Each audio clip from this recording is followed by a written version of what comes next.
দিকে খ্রিস্টানরা তাদের ঈমান নিয়ে যাচ্ছে। তো এদের জন্য কিছু করা দরকার। এই নিসবতে এই কারণেই আজকে আমাদের যে আবুল কাসেম ভাই ওনাদেরকে আমাদের হুজুর আমাদেরকে জিম্মাদারি দিয়েছেন যে আমাদের পক্ষ থেকে তো অনেক কিছু করার সুযোগ এখন নাই, আপাতত শীত উপলক্ষে করে আমরা কিছু কম্বল আমার ভাইদের মাঝে বন্ধুদের মাঝে বিতরণ করি এবং এই দাওয়াতটা পৌঁছাই।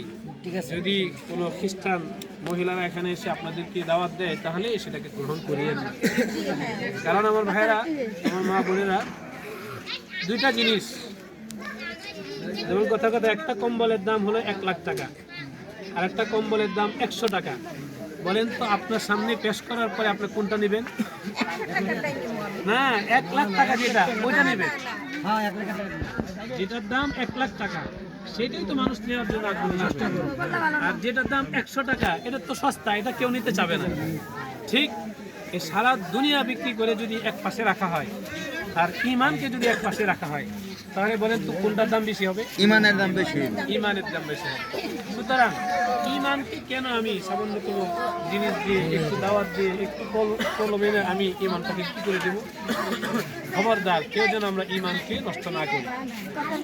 আমরা নিজেরাও নিজেদের ঈমানকে হেফাজত করব, আমার সন্তানদের ঈমানকে হেফাজত করব।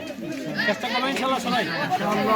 ইনশাল্লাহ আমরা প্রাথমিকভাবে আমাদের সামর্থ্য কম, এই কয়েকটা কম্বল নিয়ে আসা হয়েছে। যাদের লিস্টে এখানে আছে আমরা তাদেরকেই দিব। পরবর্তীতে আপনারা দোয়া করবেন, যদি আমাদের সামর্থ্য হয় তাহলে আমরা আবারও পৌঁছাবো ইনশাআল্লাহ। তো এখন সবাইকে দেওয়া সম্ভব হচ্ছে না, যাদের লিস্টে এখানে আছে আমরা লিস্টিওয়ারি এক একজন দেওয়ার চেষ্টা করবেন। ঠিক আছে ইনশাআল্লাহ। আর আপনারা নামাজ পড়বেন, সবাই নামাজ পড়বে, কবরে গেলে এই নামাজটাই থাকবে, আল্লাহকে মানার চেষ্টা করবেন ইনশাআল্লাহ। আল্লাহ তাআলা আমাদের সবাইকে তৌফিক দান করেন।